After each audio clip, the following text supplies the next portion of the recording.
नमस्कार बंधु माने आज आपण मानू एक स्वतंत्र विषय रे किसी तथ्य उपस्थापन करी जन चेष्टा करी तेणु आरंभ अनुरोध आपण मैंने भिडियोटी को आरंभ सुस्पर्म देखिए और आपण सुचिंतित मतामत देवे। बंधु मैंने अनेक समय आम देखा पाचे शुणा पाचे लोकटर ब्रेन स्ट्रोक है एवं से ब्रेन स्ट्रोक रे अनेक गुड़े लोक मैंने उपशम होकर आसती रोगमुक्त होकर आसती किंतु बहुत कम संख्यक लोक अच्छा से माने ब्रेन स्ट्रोक होगा समय हेबा परवर्ती समय चली जाती अथवा मृत्युवरण करती एवं मन को प्रश्न आसे जे ब्रेन स्ट्रोक टी कौन जहाद्वारा कि लोक मैंने मृत्युवरण कर लोक से रिकवरी पाँच अथवा मृत्यु मुखर फेरी आस तेज आज भिडियो आम जाना ब्रेन स्ट्रोक कौन कहीं हुए हबार कारण कौन हेले कौन करवा हबार परवर्ती रूपरेखा कौन एवं कौन कौन कले भाया समस्या आगामी दिन में आसब नहीं।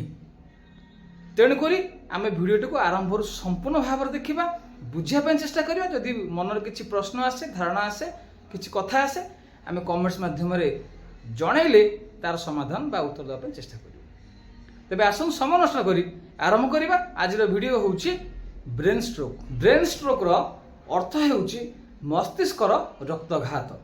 ब्रेन स्ट्रोक रो अर्थ हेउछि मस्तिष्कर रक्तघात। साधारणतः स्ट्रोक हेउछि मस्तिष्कर घात आघात संघात एवं रक्ताघातर एक प्रक्रिया बा एक कार्य।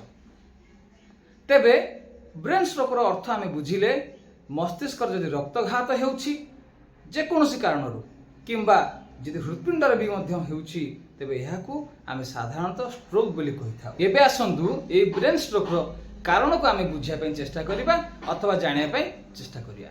बंधु माने साधारणतः शरीर बयस अनुसार आम शरीर स्वास्थ्य को तर्जमा करथाउ बा जानिथाउ बा निर्भर करथाउ किंतु शरीर बयस अनुसार स्वास्थ्य को निर्भर करा जिबा अपेक्षा शरीर में प्रवाहित होउथिबा रक्तवाही नली मानकर बयस उपर स्वास्थ्य को निर्भर करा जाय अथवा स्वास्थ्य को जना जाय।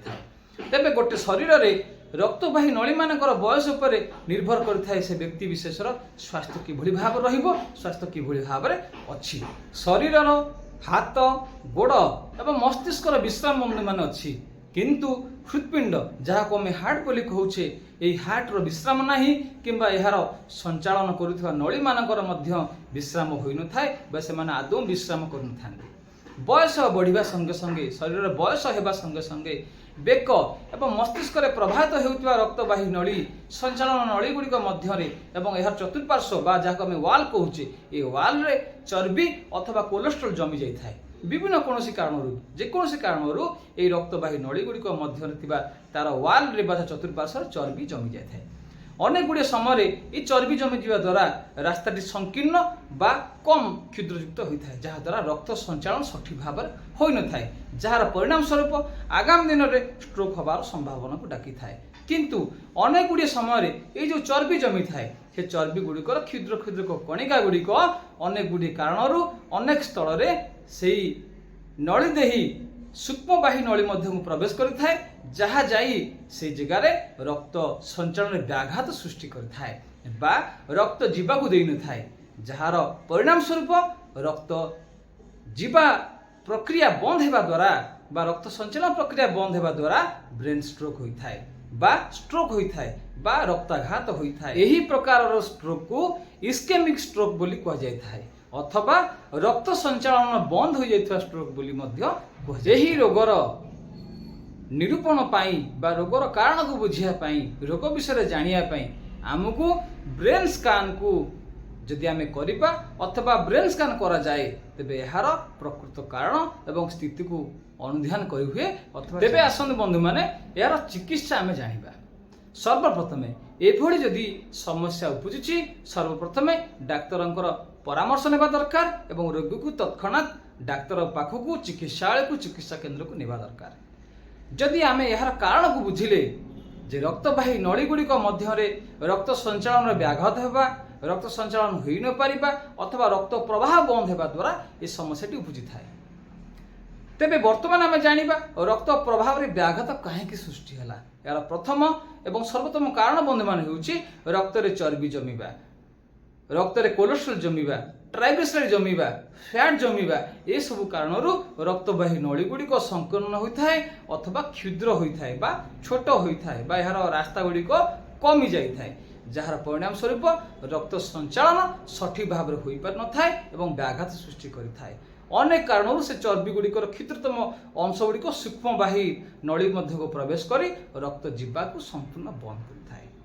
जदि आमे माने बुझिले रक्तवाही नली गुड़िकर चर्बी जमीबा कोलेस्ट्रोल जमीबा ट्राइग्लिसराइड बढ़िबा यार गोटे कारण होता है तेज सर्वप्रथम आम एभली खाद्य पाखु ये जो समस्या उपजि पारुथिबा खाद्य पाखु दूरेबा एभली खाद्य पाखु निजको दूरे रखिबा। तेणुक चर्बी जातीय खाद्य अतिरिक्त बहलिया खाद्य जो जो खाद्य खाइले कोलेस्ट्रोल एवं ट्राइग्लिसराइड बढ़िबो रक्तवाही नली चर्बी जमीबो शरीर में चर्बी जमीबो ये सब खाद्य पाखु दूरे रहिबा दरकार। अनेक गुड़िए रासायनिक खाद्य अनेक गुड़िए खाद्य एभली किसी क्षतिकारक जिनस व्यवहार करा जाउछि अथवा द्रव्य व्यवहार करा जाउछि एहार व्यवहार क्रमे धीरे धीरे रक्तवाही नली गुड़िक मध्य चर्बी जमी जाए जार परिणाम स्वरूप आपण मानकु अनेक रोगी मानकु एभली समस्या पड़िबाकु होइथा है। तेबे आमे माने ए कथा बुझी पारिले रक्तवाही नली रे किबळी भाव चर्बी जमीबो नाही। केवल खाद्य को जगिले बंधु मान हेबो नाही आपण माने खाद्य रे चर्बी जमती न बढ़ू ए विषय ध्यान देवाक पड़िबो खाद्य को जगिया पड़िबो सुषम खाद्य खाया पड़िबो सबुज संतुलित आहार खाया पड़िबो एथि बंधु माने प्राणायाम करिया पड़िबो जोग करिया पड़िबो आपण मानकु शारीरिक व्यायाम करिया पड़िबो। जो मानकर शारीरिक परिश्रम कम खाद्य ठीक किंतु शारीरिक परिश्रम कम से भली स्थल रे चर्बी जमीबार अनेक शंका थाए। तेबे खाद्य खाइबा परे खाद्य खाइबा सहित आमे माने आमर समय अनुसार शरीर को व्यायाम कराइबा शरीर परिश्रम करवा किसी कार्य करवा जहाद्वारा झाड़ आकार रे कौन हम ना चर्बी गुड़िक व्यवहार लगे अथवा आम चर्बी गुड़िक कटिब। जदि आम मैंने व्यायाम करवा नहीं जोग करवा नहीं शारीरिक परिश्रम करवा नहीं कसरत करवा नहीं जो खाद्य चर्बी जीव यह शरीर में जमाटा बांधि रहिबो। ते बंधु माने आशा करे आपण माने वीडियो रे आज जानिले मस्तिष्क रक्तघात काहे कहबा स्ट्रोक रो अर्थ कोन स्ट्रोक काहे हुए एवं समाधान कोन करा जाई पारे। आशा करे आपण मानकु वीडियोटी भल लागिवो जदि भल लागिछि कमेंट्स माध्यम जणांतु एवं आपण मानकर बंधु परिजन मानकु एभली स्वास्थ्य सचेतन मूलक वीडियो पठांतु। आपण मानकर कमेंट्स अपेक्षा रहिली। नमस्कार।